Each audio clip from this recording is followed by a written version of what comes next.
नमस्कार। हम जानते हैं कि भारत एक संघ है। भारत में दो तरह की सरकारें हैं, एक केंद्र सरकार और दूसरी राज्य सरकार। भारत में एक राष्ट्रपति है, एक प्रधानमंत्री पद भी है, बाकी मंत्री परिषद है और राज्यों में देखा जाए तो राज्यपाल हैं, मुख्यमंत्री हैं और उनकी मंत्री परिषद है। भारत में लोकतंत्र है, यानी कि हर 5 साल पर चुनाव भी होते हैं। हमने सुना है एमपीज के चुनाव, एमएलएज के चुनाव, सरपंच के चुनाव, तो हम इन सभी चीज़ों से अवगत हैं। हमारे देश में एक संसद है जो कि कानून बनाती है। प्रधानमंत्री और उनकी मंत्री परिषद जो है वो कानून को लागू करते हैं। इसके अलावा एक न्यायपालिका भी है जो कि किसी भी प्रकार के विवाद होने पर न्यायिक कार्य को करती है। ग्राम स्तर पर ग्राम पंचायतें होती हैं, उनमें सरपंच हैं, वार्ड पंच हैं जो कि ग्राम पंचायत के विकास का कार्य करते हैं। इसके अलावा हम राजनीतिक दलों से भी परिचित हैं और कुछ एक राजनीतिक दल का नाम लें तो बीजेपी, कांग्रेस, बहुजन समाज पार्टी।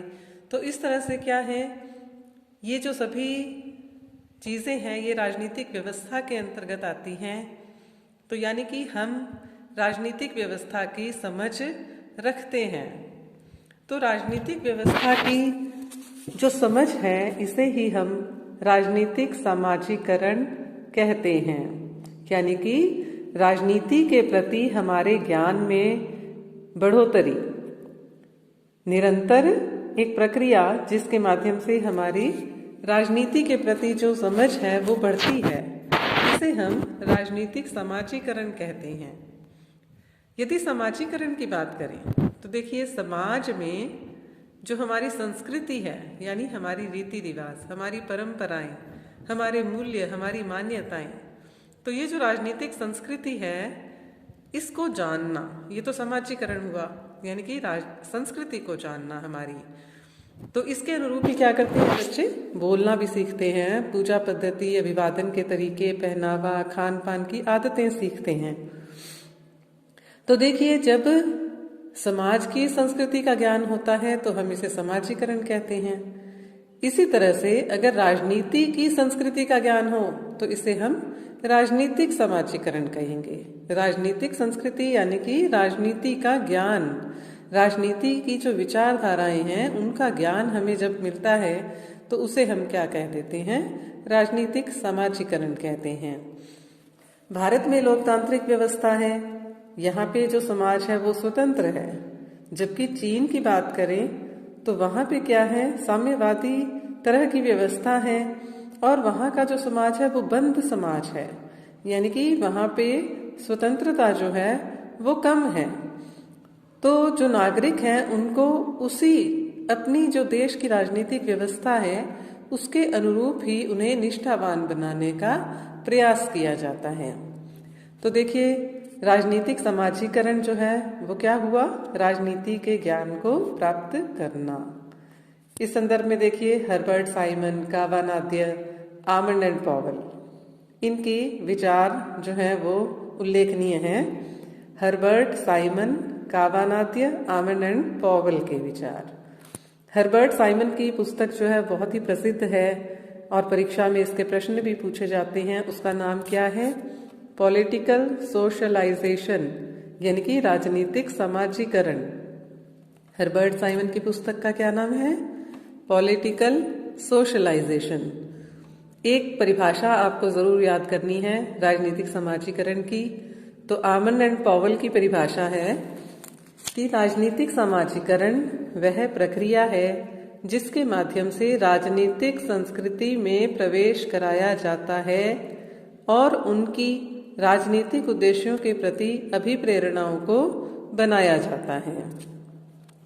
तो ये परिभाषा जो है वो भी याद करनी जरूरी है। अब देखिए, हमें राजनीतिक व्यवस्था की अगर समझ है तो वो समझ हमें कहाँ से उपलब्ध हुई। तो देखिए, बच्चा जब जन्म लेता है तो वो अपने पारिवारिक वातावरण में जो सीखता है तो धीरे धीरे करके वही राजनीतिक समाजीकरण को बढ़ावा देते हैं।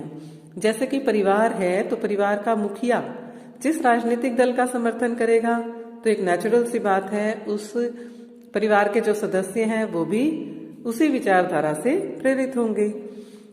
अब बच्चा जब थोड़ा बड़ा होता है वो किसी ना किसी शिक्षण संस्था में जाता है तो वहां पे उसकी मित्र मंडली होती है, शिक्षक हैं, वहां पे जिस पाठ्यक्रम को वो पढ़ रहा है तो इसके अनुरूप भी उसके राजनीतिक समाजीकरण जो है उसको बढ़ावा मिलता है, यानी कि राजनीति के प्रति उसका ज्ञान बढ़ता है।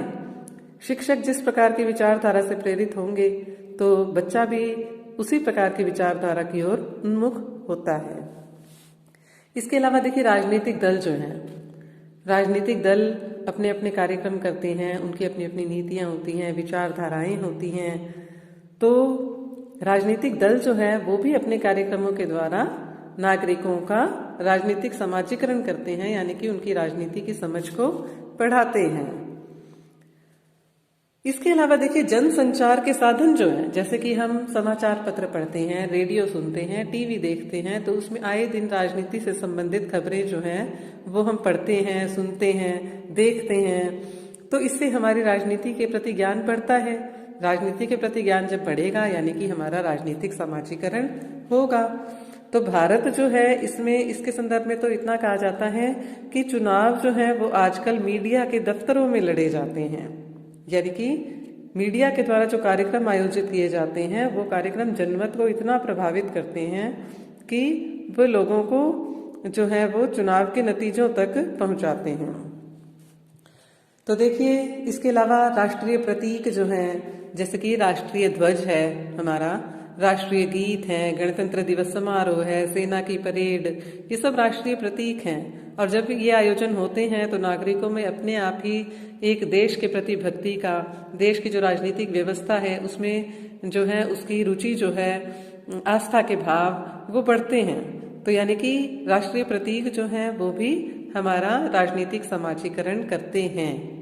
तो देखिए इस तरह से अगर अपने पूछें कि राजनीतिक समाजीकरण हमारा कौन कौन करता है, यानी कि राजनीतिक समाजीकरण के साधन क्या क्या है, देखिए इस पर प्रश्न भी आता है कि राजनीतिक समाजीकरण के साधन क्या क्या हैं। तो देखिए उसमें सबसे पहले हो गया परिवार, फिर है शिक्षण संस्थाएं, राजनीतिक दल, राष्ट्रीय प्रतीक, जनसंचार के साधन।